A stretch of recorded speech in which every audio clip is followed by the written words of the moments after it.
that same spirit of reform, of hope.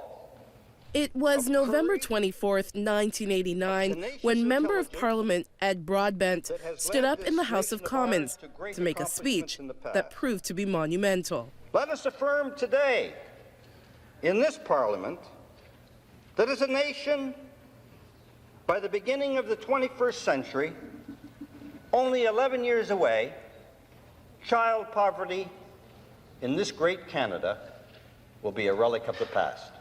Thank you very much. That day, a historic resolution was made across party lines. But sadly, 25 years later, the problem still exists. In 1989, when the promise was made, 1 million children were living in poverty, a staggering number for any country.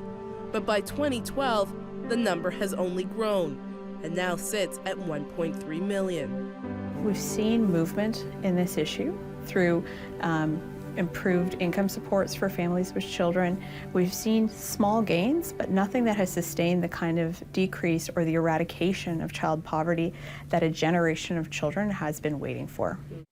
Anita Khanna is the national coordinator for Campaign 2000, a nonpartisan public education movement geared to the issue of child and family poverty. We are calling for federal leadership against poverty. We know that it's a crucial missing element right now, and that we need a federal action plan that contains targets and timelines to address the issue of child poverty. Khanna says the issue is not complex or a mystery. After 25 years of research, the solutions and tools are clear, but the will of the Canadian government to make an active plan is absent. We have the tools, we even have the mechanisms in place to eradicate child and family poverty, but we're not seeing the action that we've talked about is needed. We're not seeing the priority given to this issue that it requires, and our goal is to keep it at the top of the public and political agenda, and that is something that we'll continue to push for. We know that when countries do concentrate and do focus on the issue of child and family poverty, that they gain results. Many in the social services realm cite Denmark as a success story that has seen its poverty rate sink to below 7%. But with Canada inching past 19%, Khanna adds Canadian citizens hold the power to influence change. It's clear that when Canadians raise their voices, take action, call for changes, that we can have an impact. One person that echoes Khanna's sentiment is Todd Bender, founder and CEO of the successful Hamilton Inner-City Child Outreach, City Kids. Until we as a country and as a people say that this is wrong and we all rise up and decide to do something about it, our government officials are really, their hands are tied.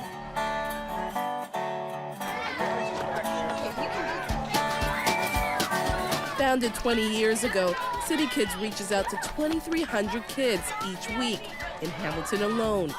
With operations now in Ottawa and Regina, they are set to mimic the Hamilton success story. With home visits and Saturday morning programming geared to inner-city youth, their focus has been reaching out with a loving hand to those who live in poverty. When people say, well, what do you do there? Well, we sing, we have drama, we have object lessons, we have games, we have prizes, we have all these things. But probably the best way to describe it, if Mother Teresa and Walt Disney ever got together to start a kids program, it's probably what City Kids would end up being. It's really a great place for kids to come and have fun and just be a kid. A lot of the kids at City Kids come from some pretty tough backgrounds. And so we can bring them in on a Saturday and they can come and just be a kid, have fun, sing, shout, celebrate, play games. And then the commercial breaks in between that are the values teaching moments where we inject and instill those values that really go into the core foundation of who they are. The work City Kids does doesn't always produce immediate results, says Bender.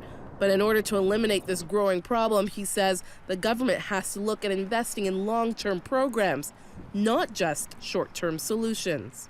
You know, Megan, when we first started City Kids, when I, as a 19-year-old, came to Hamilton, I had no grandiose visions of eradicating poverty. I just wanted to come to where these kids who were living in the inner city, who just needed love, and I just wanted to love them. But then as I began to understanding what poverty was in the life of our children, life of our families, and how the work of City Kids was beginning to instill hope. And then after, of course, 20 years of doing this, how we've actually seen kids' lives totally transformed.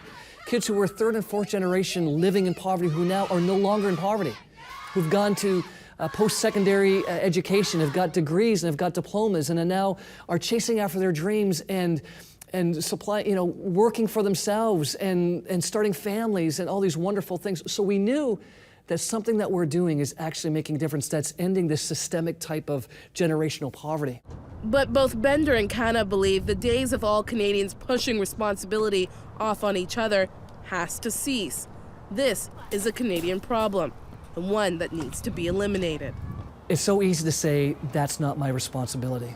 I'm responsible for my own kids. I'm responsible for, why should I be responsible for somebody else's children?